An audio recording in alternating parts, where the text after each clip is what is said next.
You said in one of your speeches, Donald Trump is trying to break us so that America can own us. I said that many times. You said it many times. You promised voters that you wouldn't meet President Trump until he respected Canada's sovereignty. There you were in the Oval Office. I'm sure you enjoyed that a lot. With him calling Canada the 51st state to your face. So the question is, why did you meet him? Okay, but you talked very tough during your campaign and you rallied a lot of Canadians behind you. You seem now to be dialing it down a little bit. Was it politically advantageous to you to make Canadians feel that he was coming to Canada? But Starmer did get an agreement on steel, aluminium and cars. Wouldn't Canadian businesses in those sectors welcome Well, we don't want an agreement that allows us to ship 100,000 cars to the United States when we ship over 1.5 million cars to the United States. Minister Carney, sworn in for the second time today, but now the work really begins, doesn't it? You've got to steer Canada through what you have described as its most significant crisis. Just so we're clear, what's at stake? Is Canada's existence at stake? No, the existence not at stake. It's the most significant economic crisis. It has an element of a heavy element of security, national security that comes with it. The extent to which we will be cooperating with others on our national security, particularly the United States. So the scale of the crisis is the economic crisis and the fact that the fundamental nature, and my judgment, our judgment, of the global economy is changing. You said in one of your speeches, Donald Trump is trying to break us so that America can own us. I said that many times. You said it many times. You promised voters that you wouldn't meet President Trump until he respected Canada's sovereignty. There you were in the Oval Office. I'm sure you enjoyed that a lot. With him calling Canada the 51st state to your face. So the question is, why did you meet him? Well, a couple of things. One, he was expressing a desire. He wasn't calling, he'd shifted from the expectation to a desire for that to happen. He was also coming from a place where he recognized that that wasn't going to happen.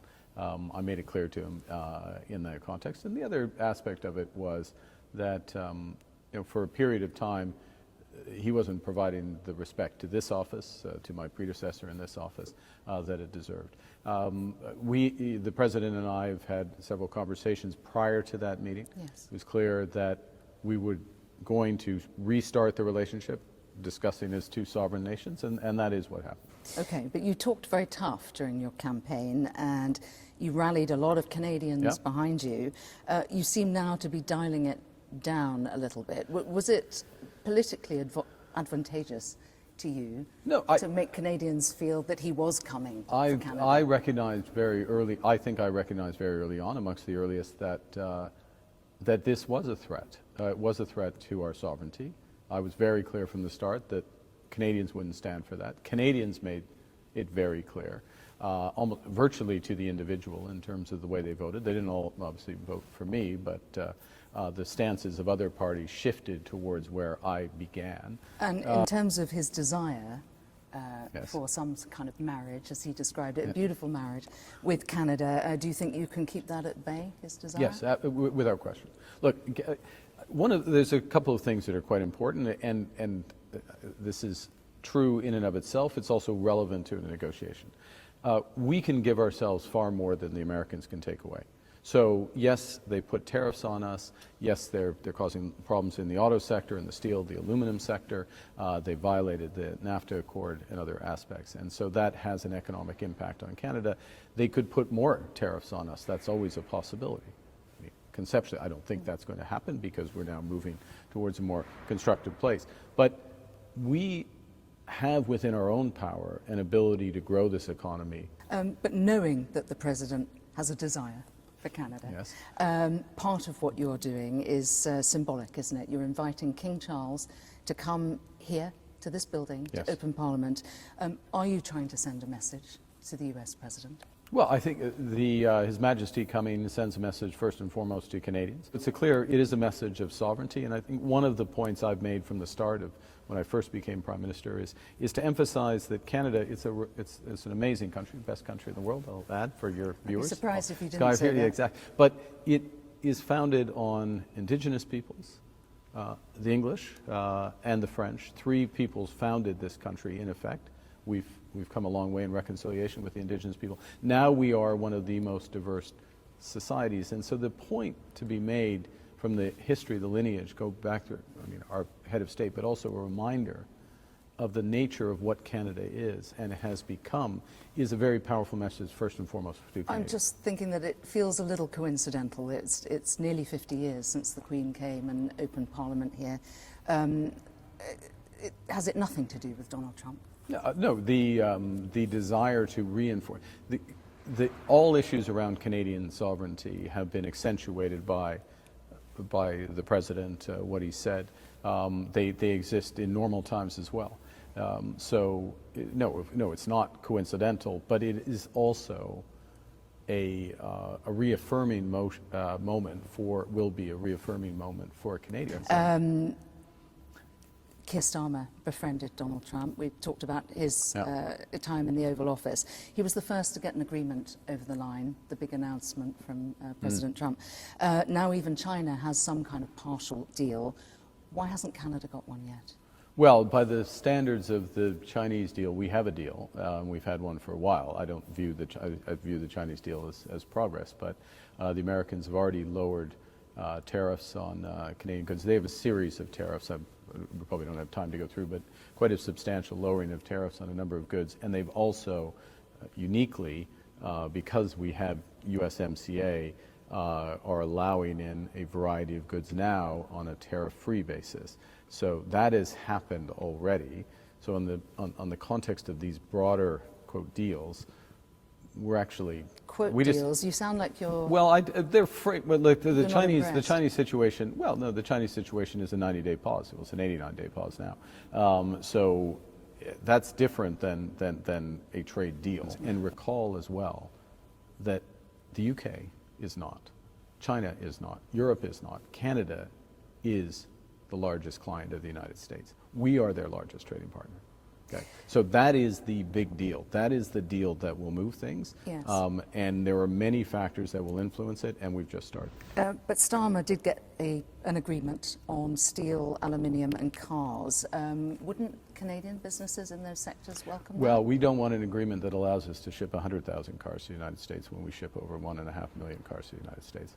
So we're in a different order of magnitude in terms of integration and scale of the relationship than the United Kingdom, with all due respect. So, Prime Minister, you're to host President Trump and other G7 leaders here in Canada. Last time the President was here in 2018, he stormed off, refusing to sign the agreement and accusing your predecessor of being dishonest and weak. Are you confident he's not going to do that again? Well, look, it's going to be a very important G7, given what's happening in the global economy, the early stages of these potential trade deals. Number one, what's happening in Ukraine and beyond. President Zelensky will be at the G7. I invited him. I think what's crucial, and if there's a lesson, if you will, from that G7, but just in general, is to be consistent. Say the same thing in private as you say in public. Say the same thing after the summit as you say during the summit. Okay, so who was not consistent last time? Well, I think the President perceived some inconsistencies. From? Well, I'm going to be consistent. I will be the same, and I think